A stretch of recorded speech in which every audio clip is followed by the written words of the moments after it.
they're watching us converse. It's all good.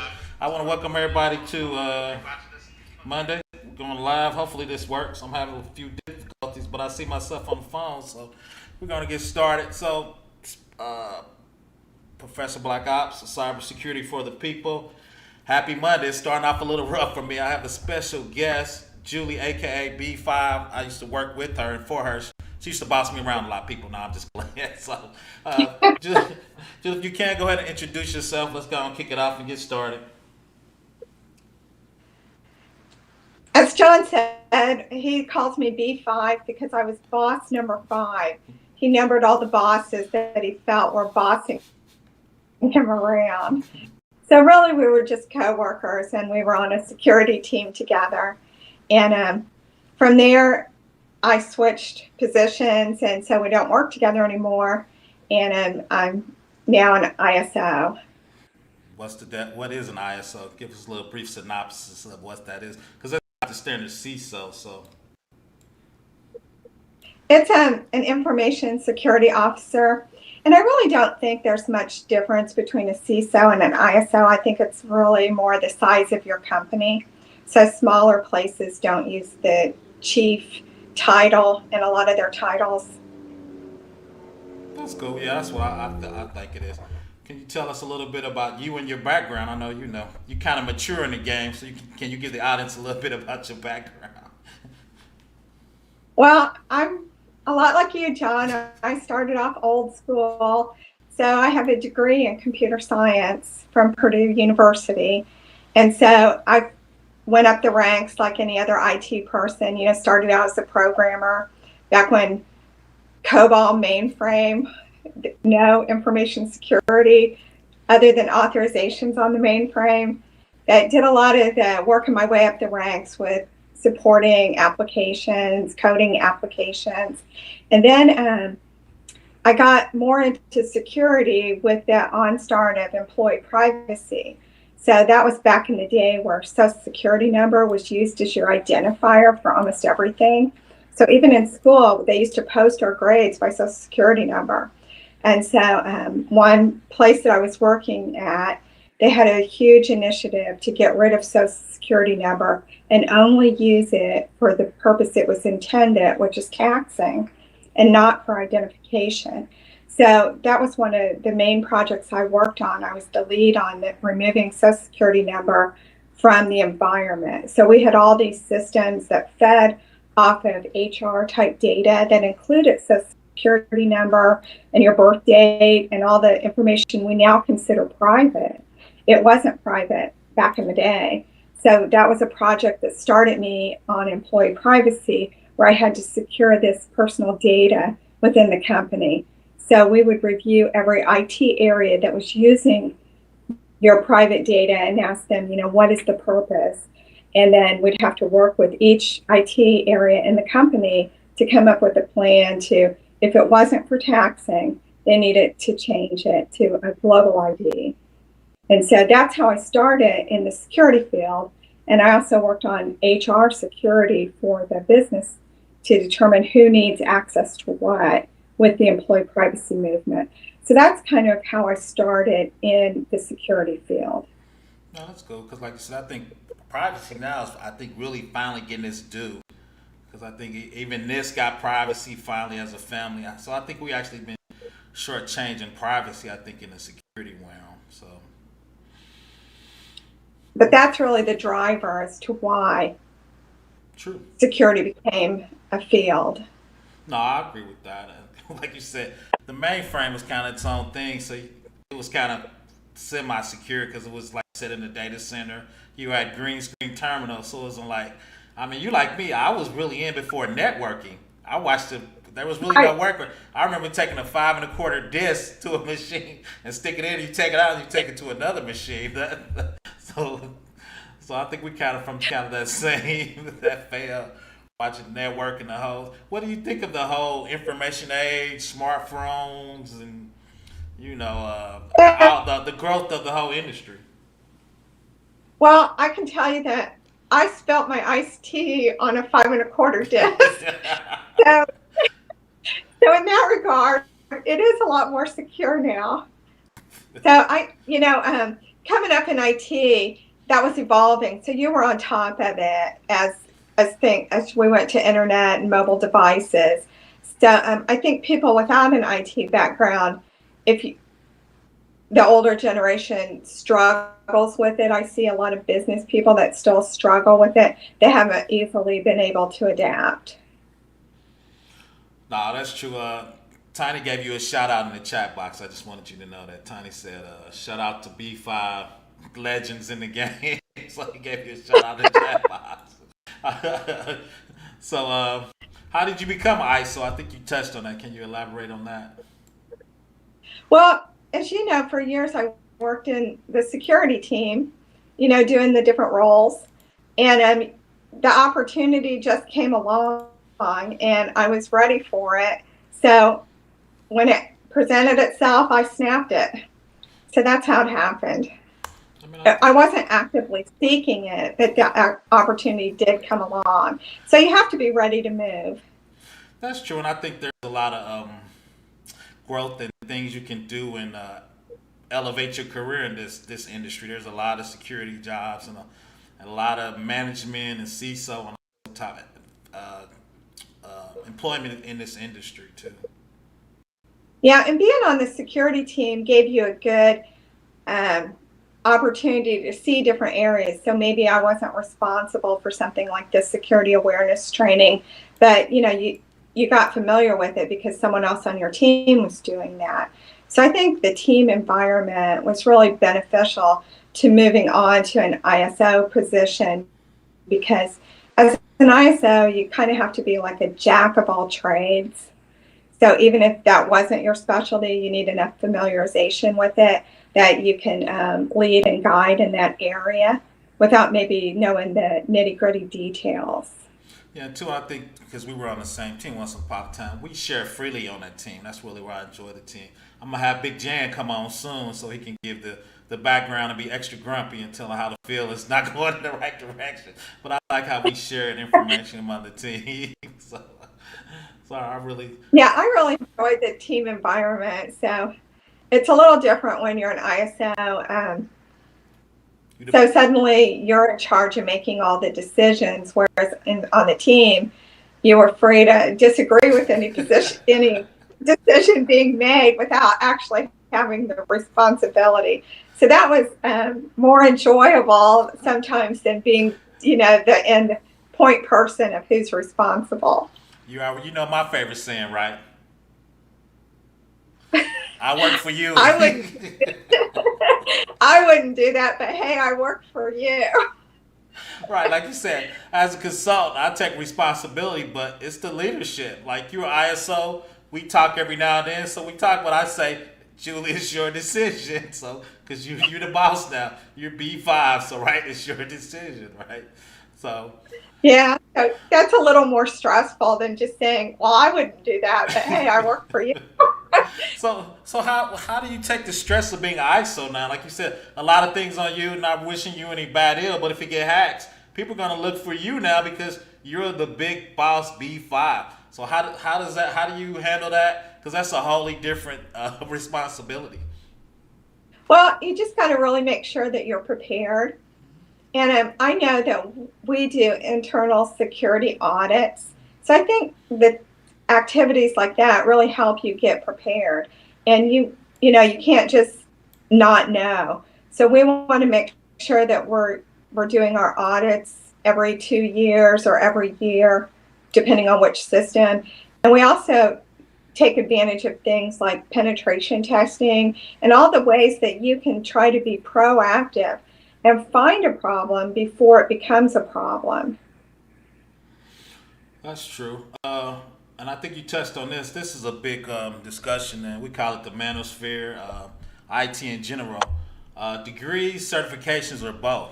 I know you like me. At first, I think I was elitist. I only went with degrees, but as I'm getting a little older, I think I'm taking certs. So what's your take on that?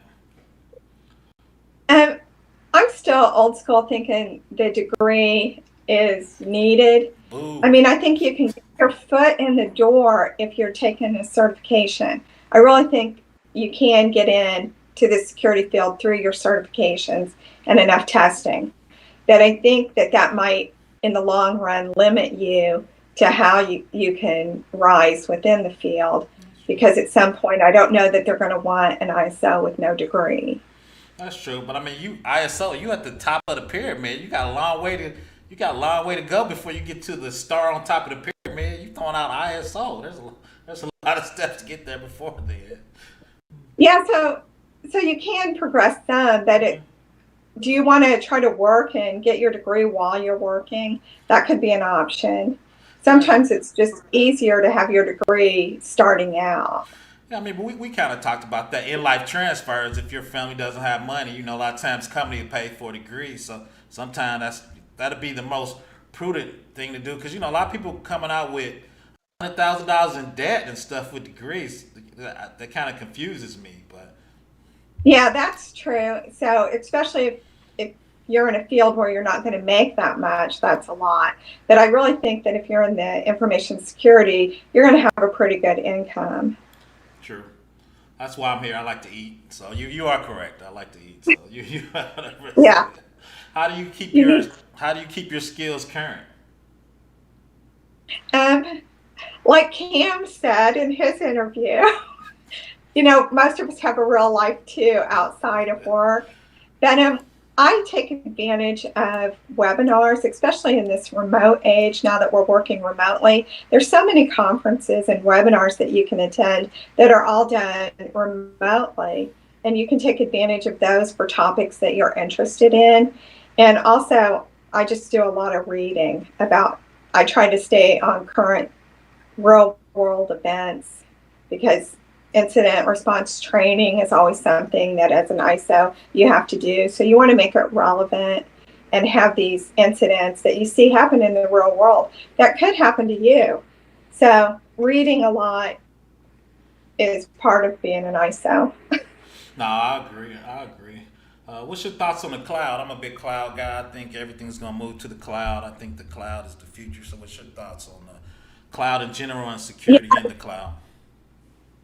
It looks like it is going that way. And, as you do your research on what providers security is offered so that you can make an informed decision when you move to the cloud. But I think the real gotcha is, even if the provider's security is very good, your security setting it up and getting there may be the weak point. So you can't just rely on their security alone. You have to make sure that you're connecting securely. Oh, facts. And like we talked about, you got to do the networking into the cloud, setting up how you get to the cloud. If you're going to do MFA in the cloud, all that's your responsibility, especially you as the ISO, because you're the big boss, right? So all of that is your responsibility, because it's a shared responsibility. Right. So you got to know about it, but hopefully you'll have a good network administrator who can help you out on it. Because like I said, you're the jack of all trades, not necessarily the network administrator for your organization to actually make the connection. Oh, no, that's true. Like you said, even the security team, we delegate that a lot of times to the department. Like you said, the networking department, DBAs, sysadmins, Linux guys, Windows guys, automation guys. So a lot of stuff you delegate, and you're expecting them to set that up. And you check with your compliance, like you said, and red team to make sure it's set up right. But really, you delegate that stuff to other people. But you have to not know enough about it to have your expectations that you're following these security guidelines. And the good thing about, a security framework like NIST or the DISA-STIGs is they pretty much tell you how to do it. So you really have to be familiar with those. I'm smiling when you say DISA-STIGs. That's my channel. We trying to make DISA-STIGs sexy. That's how I'm saying. How to make DISA-STIGs sexy. I mean, so that's a good thing, is I don't think a lot of people understand how STIGs and NIST really are the requirements for security. So when you tell somebody to harden something, what does that mean? Yeah, so I think a lot of IT type people haven't really interfaced with knowing what the STIGs are or knowing what the requirements are. So it's kind of like building an awareness. Like, what do they think? Do we just wait for the auditor to tell us what's wrong, or can we figure this out ourselves? Yeah, so you definitely want to beat the auditor, right? Because you don't want to come out looking Right, bad in front of your boss like you know, you might report to the CIO or even the CEO, and the auditor says your division is crappy, right? You want to kind of beat that before the auditors, right? right. And so they're going to use whatever framework that you're being audited against, whether it's ISO or NIST. So they're going to use that for their audit. So you should know those requirements before they come in and do your best to make sure that you're meeting those. And if there's something that you can't meet, you need to at least document that you've accepted the risk on this and what your mitigating control is. No, that's true, and I think that's really what's missing in security. Because I hear so many times people talk about I'm hardening this, or I'm the network guy, or I'm the database guy. But I'm like you said, what are the requirements for that when you secure? Are you NIST, OSHA, HIPAA? What are you trying to PSI, PCI, ISO? But like you said, you got to have some compliance so you can do an audit. Right. And I think it's still the age-old problem that IT people don't like to document. But you really have to have all this documented, especially if you're accepting the risk, so that in the audit, you're not saying, what? I don't know what we do with this. You like, we thought about it. We've made this decision based on the risk, the likelihood of this happening. And here's what we're doing because we didn't want to spend X amount of dollars. This is what we're doing instead. And we think this is sufficient to cover that risk. And right, and that's what I tell people. I think especially a lot of junior security people, really everything really rolls up to risk for you as the ISO, CSO to take to the CEO and the president to figure out what level of risk does the department or organization really wants to take. Exactly. And so another skill that I think you need as an ISO is communication skills. So a lot of times IT people seem to be very IT, speak the IT language, whereas a lot of your head business people are not going to be IT literate. So you really have to be able to break it down so that they understand what risks they're accepting if they don't do this, if they don't spend X amount of dollars. This is what may happen, and this is the likelihood of it happening.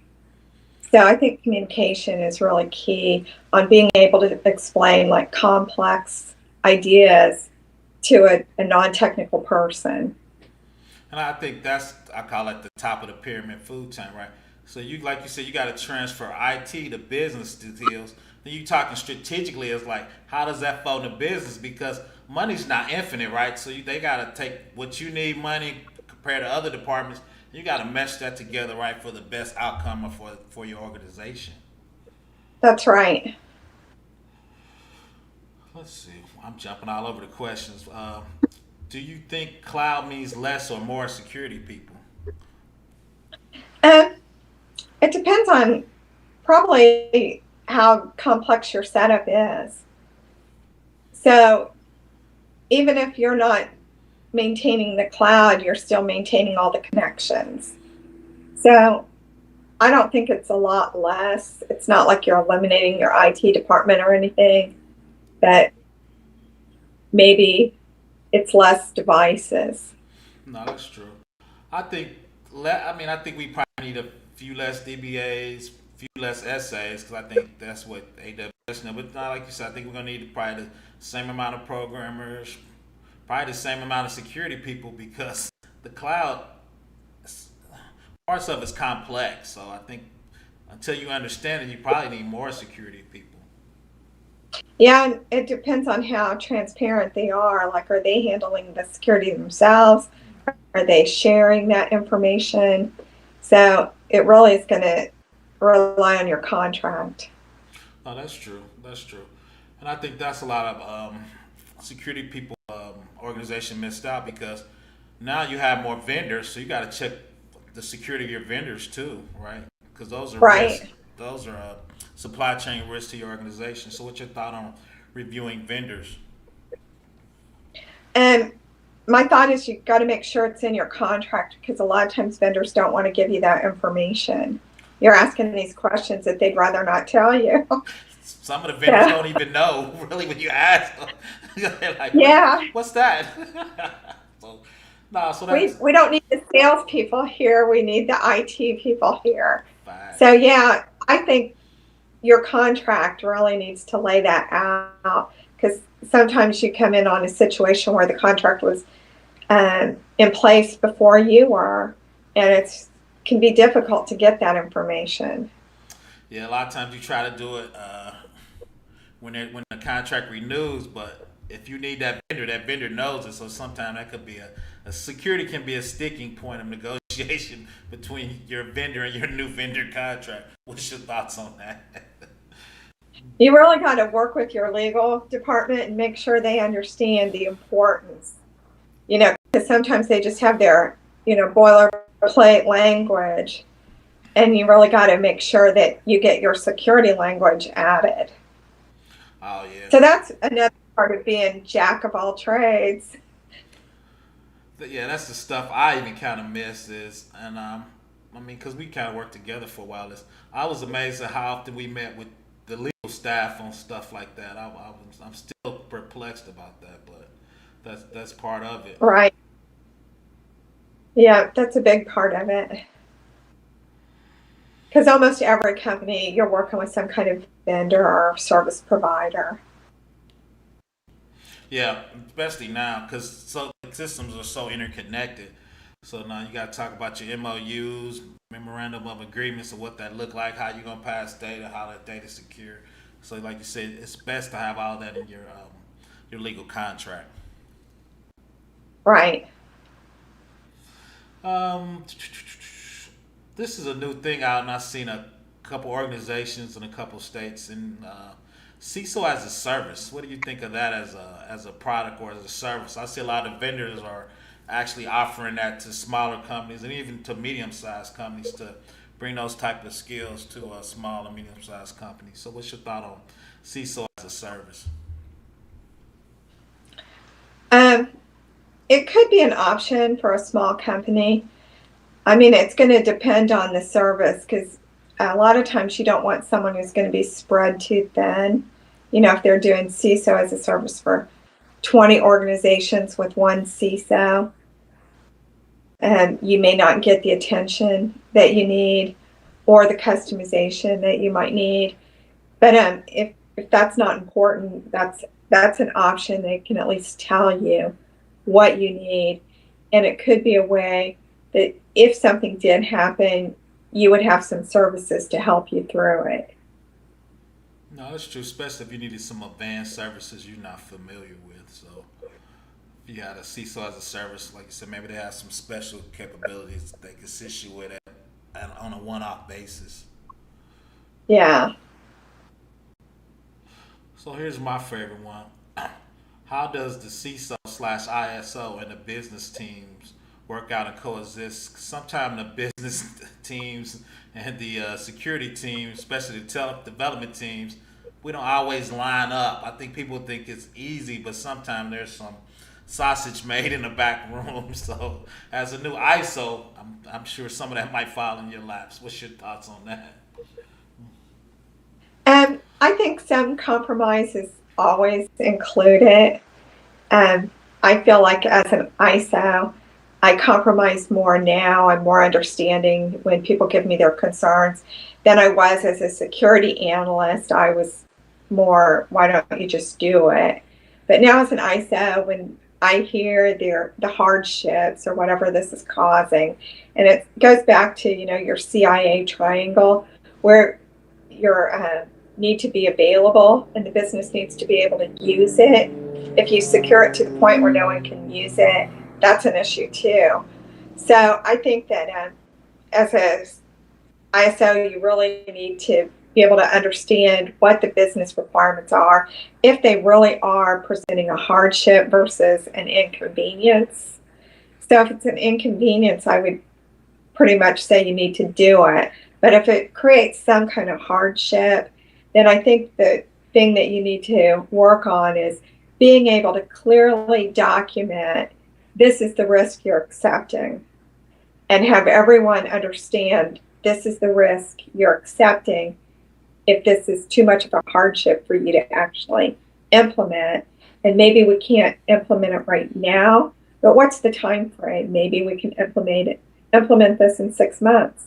So I'm not going to force you to change everything tomorrow, but we're going to work toward it and put a plan in place of how to get there. So I think it is a lot of compromise. I'm not sure all my teammates in the past would agree with that. But it's the person that everyone's bringing you their hardships.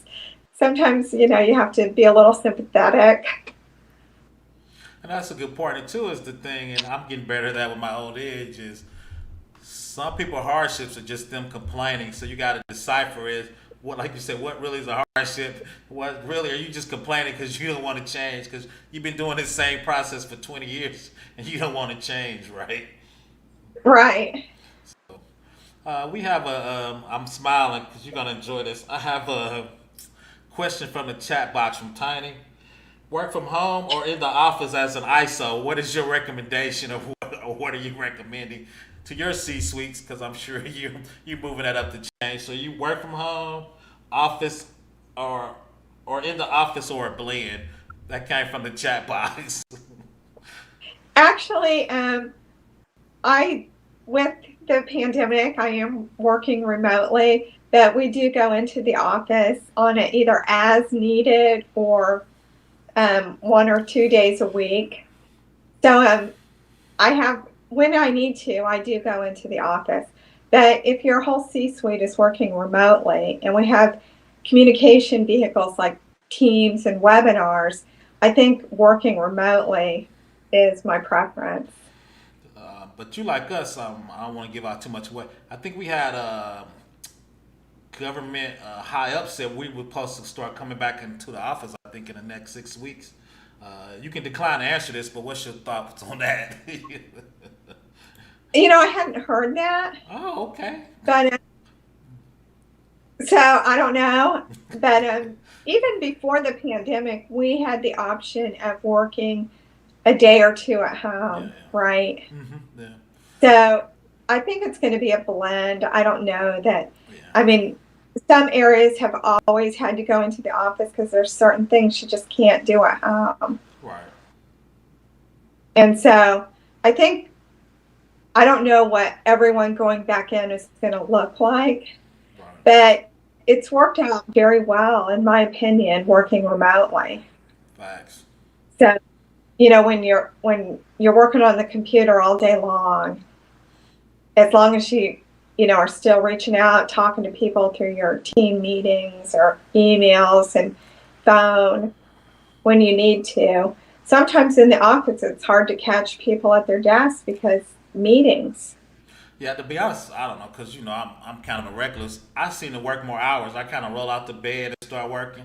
That if I'm eating at my table, when I hear email ding, I just log on while I'm eating and just look at it. Yeah. Half the time I might answer it. I'm like, why am I answering emails at 8 p.m.? Because for me, it's like 30 seconds. It's not like a huge deal. It's like, okay, boop, boom, ding. So, Right, and I tend to keep it set up the whole time, so it's easy to just walk over there and look at your mail or respond to something as soon as you get it. Whereas a lot of times if you're working in the office, you're packing up your PC every night and you're not getting it out when you get home. No, that's true. So yeah, so for me, I think, which I need to stop because I'm not billing them. I think they're getting too much work out of me. I'm working too hard. I need to work smarter. So, Yeah, a lot of times that's what happens. You end up working just whenever you get a question, you're responding.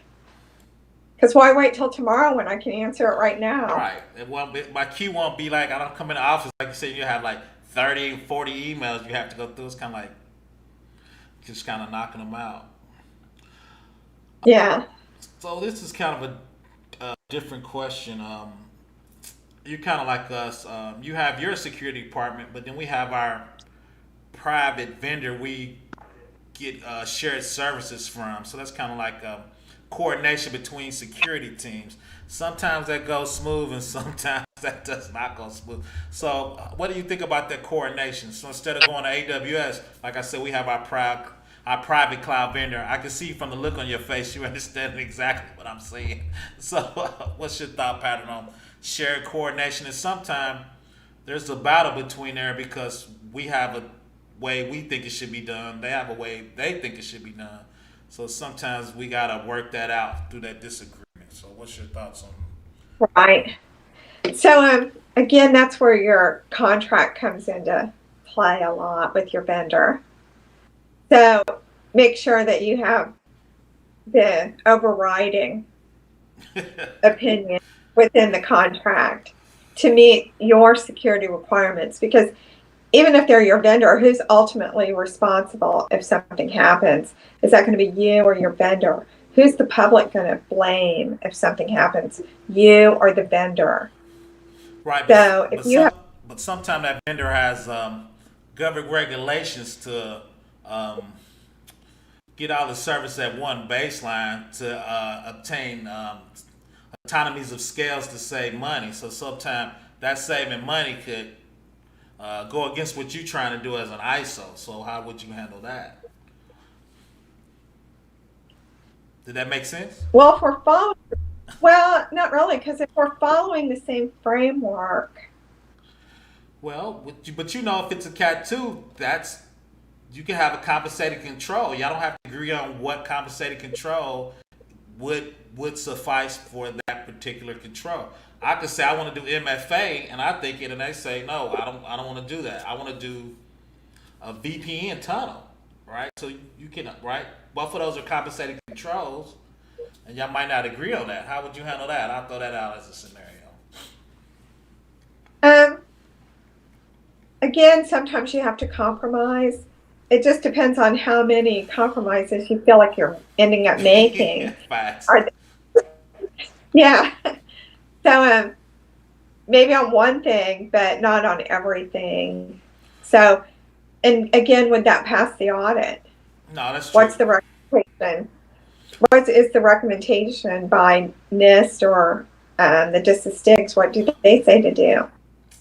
No, that's true. You know, that's me. I'm a STIG guy. I'm a STIG guy. Yeah. I go STIG, CIS, then Schism. So that's kind of usually how I attack it. But no, that's actually a great take on it.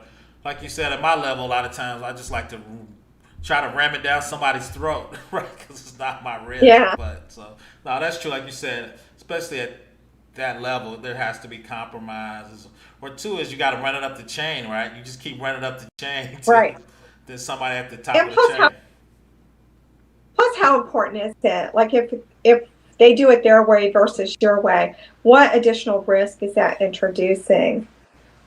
So, you just really have to have your argument prepared and sound to be able to run it up the chain to say, if we do this, this is what may happen, what risk we're accepting. And if we do this, this is what risk we're accepting. So which one does up the chain want to accept? No, that's true. And that's right. You got to have your ducks in a row because when you go up the chain, you want to be up there looking like you ill prepared or you didn't do your proper research. So right. That's true. So, and you got to explain it in a way that they're going to understand, like, oh, yeah, that's wrong. Exactly, that's wrong. We should make them change. And we talked about, you actually helped me with that a lot, is the technical communications between the security team, the CISO, and the C-suite. Because sometimes, I speak too technical and it comes out sounding like Chinese sometimes, right? So you got to make sure they understand that. Right, it's easier for them to ignore it if they don't understand it. Right, or if somebody has a weaker argument than you technically, but if they present it better, they're probably going to win, even though that could be a weaker technical solution. Right. So, no, that's true. So we're kind of easing on down. So what are your goals for 2021? My goals for my organization is to get more certifications. So that's kind of what I like to do, is make sure that we're getting like an ISO certification and to show that our systems are secure. So it's kind of whatever it takes to get this next level of certification is what I want to do. I think that's great because at least that shows you're not negligent. Like you said, you're getting the certifications, you're getting sign off, you're getting audits to make sure you implementing those control right. So, Right. oh, this is what is your future?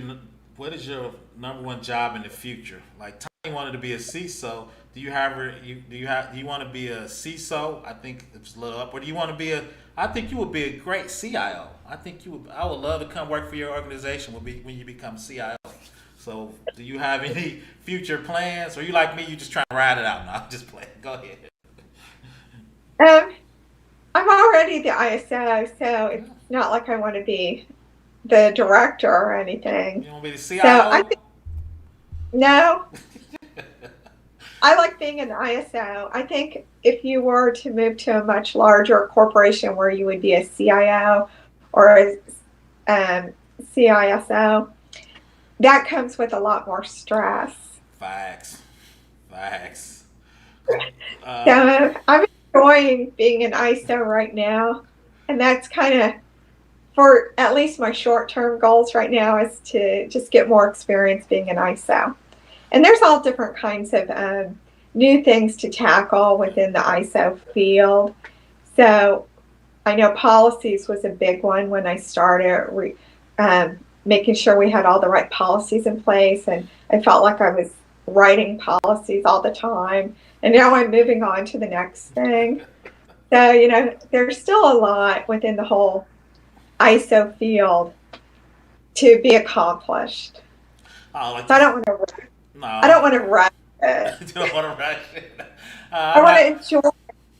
I'm not trying to give out I'm not trying to give out too much information, but I know you can kind of see retirement, so you can see the goal. You my role model. Yeah, so I just enjoy being where I'm at right now. I think is my next goal. Yeah, my current. Yeah, that's funny because I'm gonna reach out to a couple CISOs and talk about how do you sleep well at night, because that can be, like you said, that is super stressful for very large organizations. And I feel like, I don't know if it's me, but I feel like there's a ransomware attack, a hack, or a DDoS. Like every week, I feel like somebody's just getting attacked. So Yeah, so that goes back to your internal audits to make sure that you're securing your systems. And I know that there's a large push because your employees are your weakest link with a phishing email. So there's a large push right now to make sure that people understand not to click on a URL, not to open an attachment.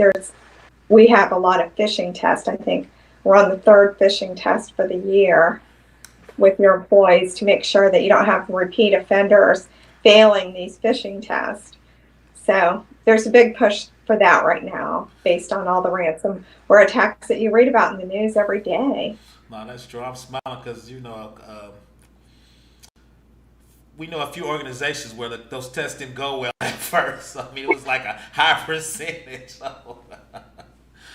So Yeah. that's a nice something easy you could do to be a big help or a big test to get your organization going the right direction. Actually, is those phishing tests to get everybody on there. And so, talking about ransomware and the pipeline that has recently been in the news, it's like you really hope any security manager is familiar with the security frameworks like NIST and ISO, and that we're following them because it's already laid out for you how to secure your system. You just got to make sure that you're doing it, that you know these frameworks, and that you're doing what it says. Yeah, but I've been on YouTube for a while, and I always ask about. Nobody ever heard of the STIGs, and most people haven't heard of NIST. I've talked to a lot of junior people or people, getting going. I just think that's the parts missing in security. I think since we in that industry, we take it for granted because we've been in government. You were working for $1 billion pharmaceutical companies, so I think we're just used to those things at a big company, and that's just how they do it. But I think medium and small companies, I think that's just a huge hole that's missing. Yeah, plus now that you talk about this, like when you take any of your certification tests, did they talk about it in the certifications? I don't think They do. There's a few like CYSA and a couple compliance stuff. I think maybe in the CISM because it's management. But unless you get, I don't. That's about all I've seen them in. Because I'm studying for the Yeah. cloud practitioner, and I think they mentioned it one time at a high level, super high Yeah. level. So maybe, you know, that needs to evolve to expect you to know it more.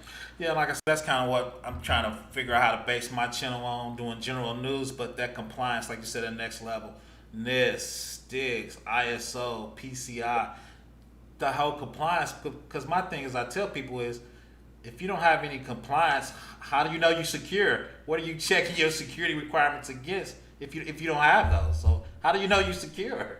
So And are you required to be audited? Is that a requirement for your industry?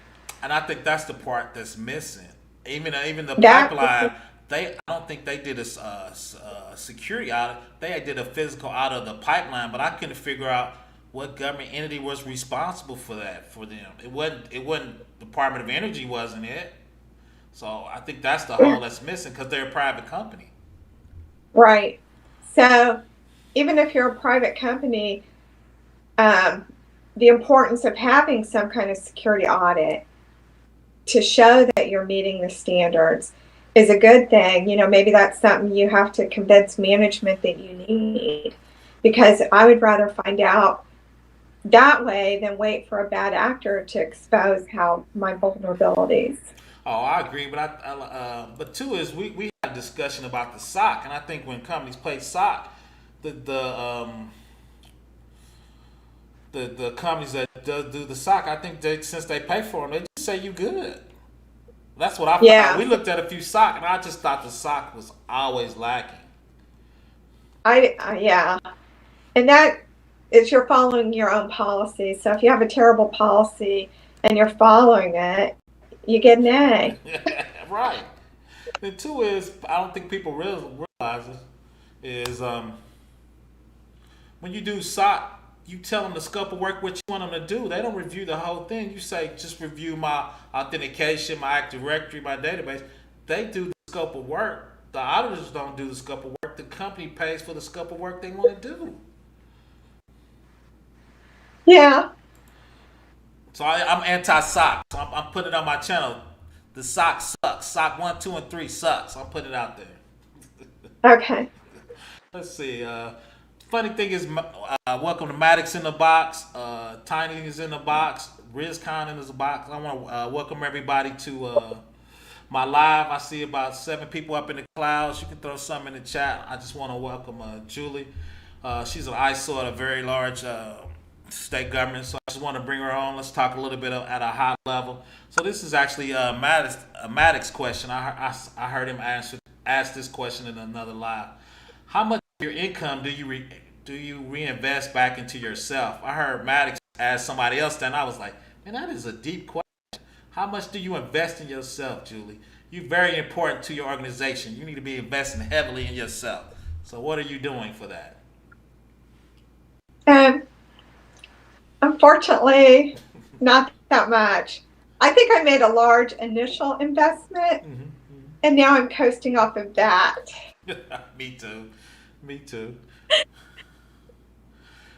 So my favorite homies in the box. Welcome Kev Tech. He had me on his channel. He helped me out a lot. So this actually is a Kev Tech question. His big thing is help desk. And you like me, a lot of people get started as their first job in help desk. And I think if you get a certification, I think you should start on help desk, which I don't really like people, but that helps you get to know the organization, the help desk. So what you think about that? I mean, I know you work at that big pharmaceutical. You had a huge help desk because I work on there for a little bit. So what's your thoughts about starting fresh in a help desk to get your feet wet in IT?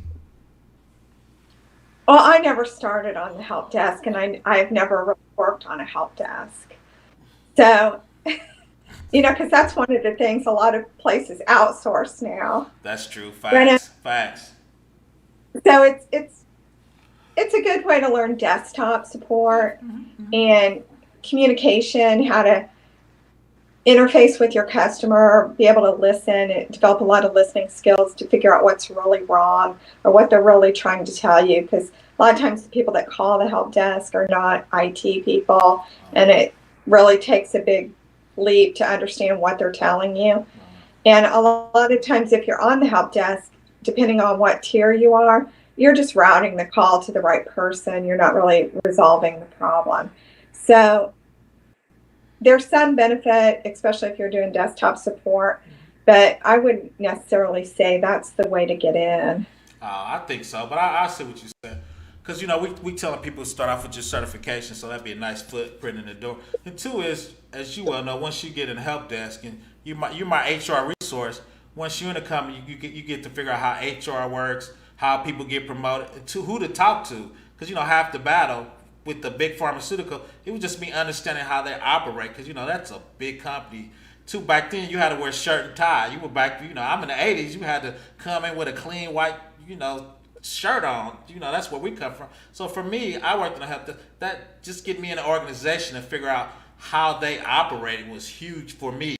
Because, I'm just coming from, the dirt from the hood. I came in with my wingtips trying to blend in. So just figuring out how organization works for me, just getting in the door helped out a ton.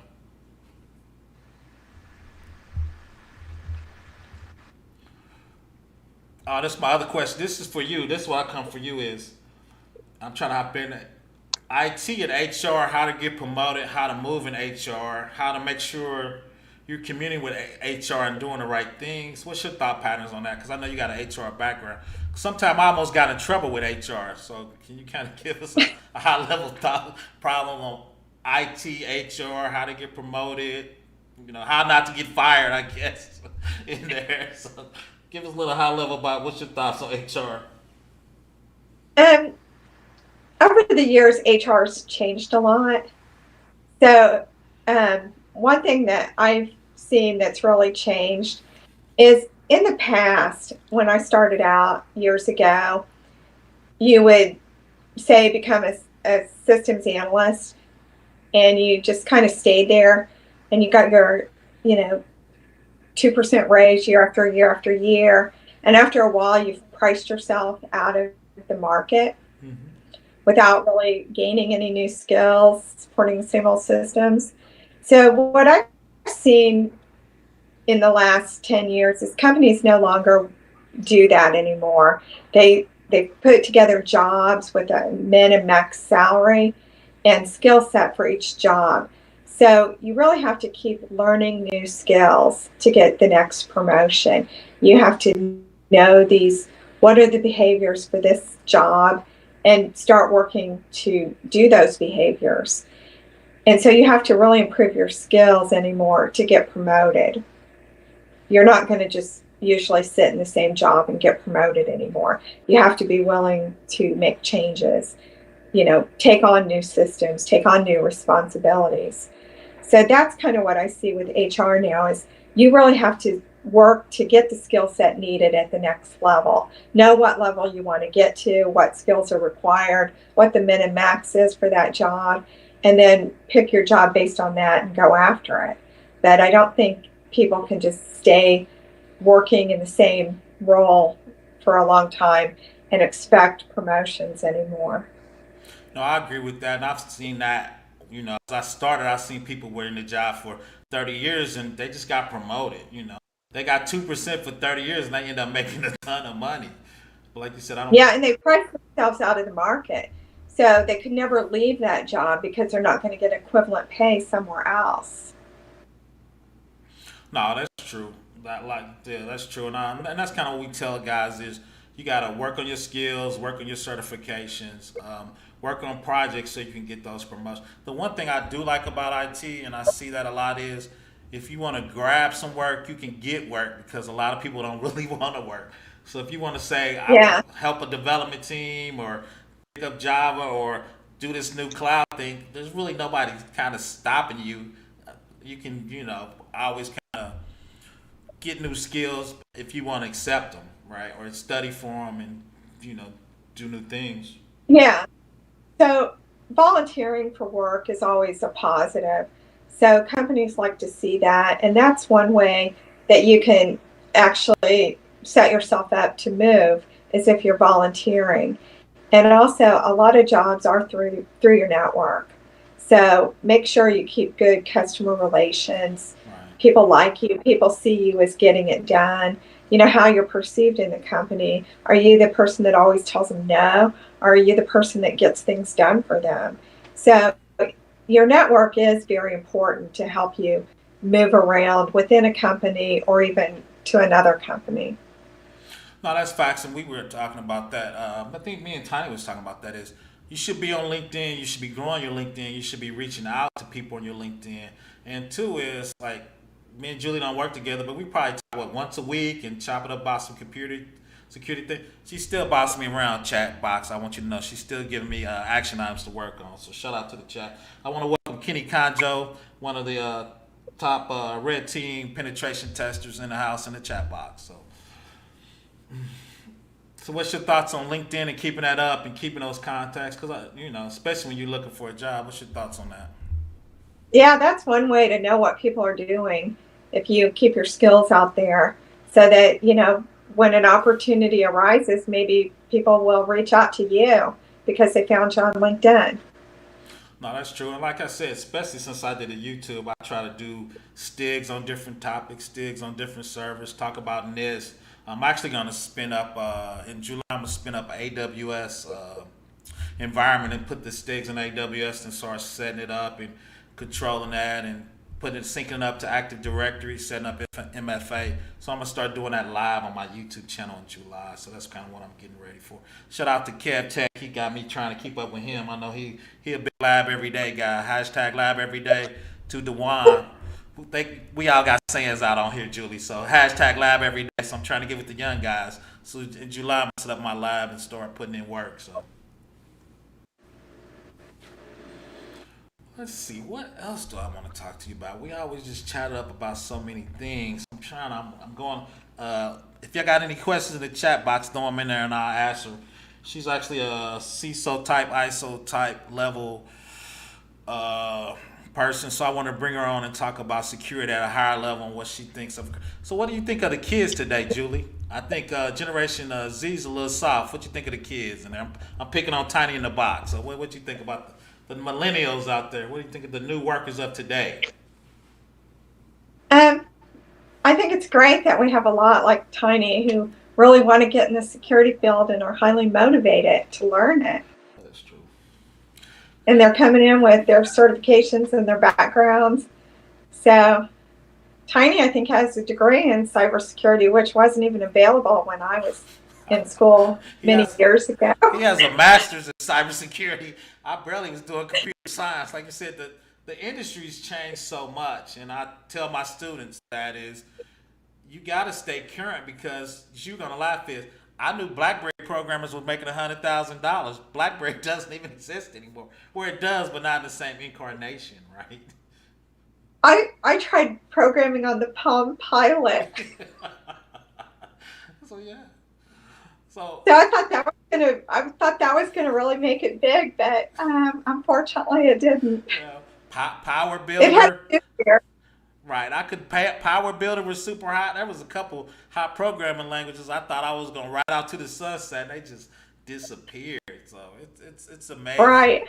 So I tell students that's the cool thing about IT is if you catch something hot, you can make a ton of money.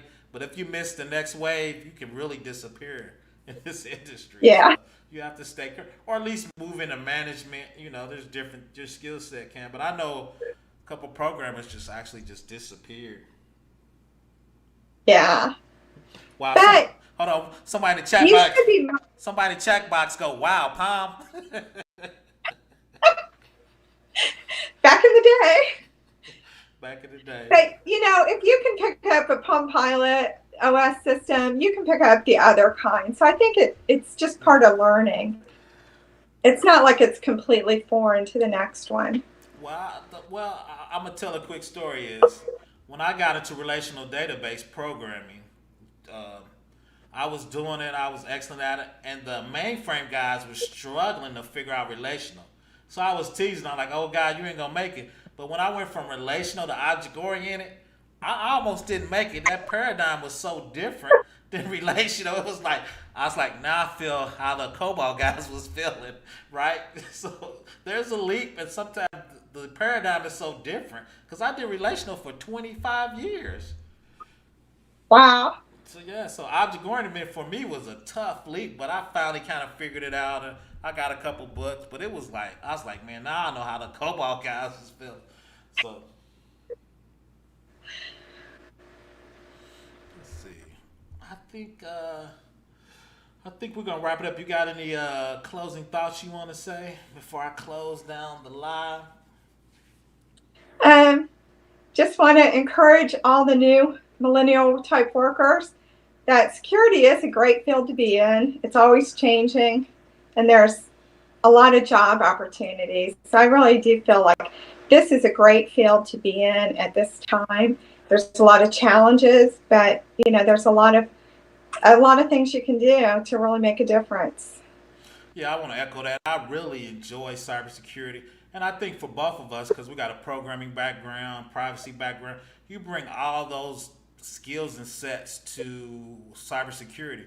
Because we're looking at all the teams, you're looking at the developers, the DBAs, like you said, the policies and procedures. I'm bringing on a disaster recovery continuity expert. Who's going to be on my channel. Brother Rom, you know who Rom is. He's coming. So he's gonna come on my channel. So all that together makes up, and that's what I was trying to tell the guys is, I want to talk about a security program, right? We do need the lens, Right. we do not, but when you talk about security program and a risk to an organization, right? That's the next level of security. So that's kind of what I want to bring to my channels and to the guys. Let's think about security in its totality and talk about risk to the organization, and like you C-suite, how do you communicate that to upper management?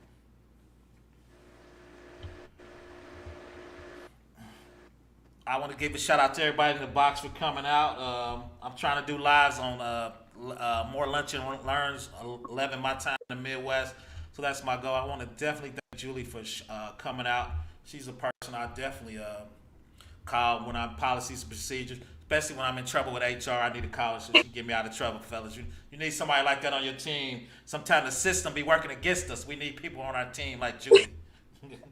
Thanks everybody for Well, coming. thanks for having me. Oh, you're welcome. Well, thanks for having me, John. I really enjoy it. That's cool. I'm sure we'll do it again and talk about another issue. Thanks everybody for coming. Professor Black Ops, I'm out. Thanks, fellas. Thanks. Bye. Bye bye.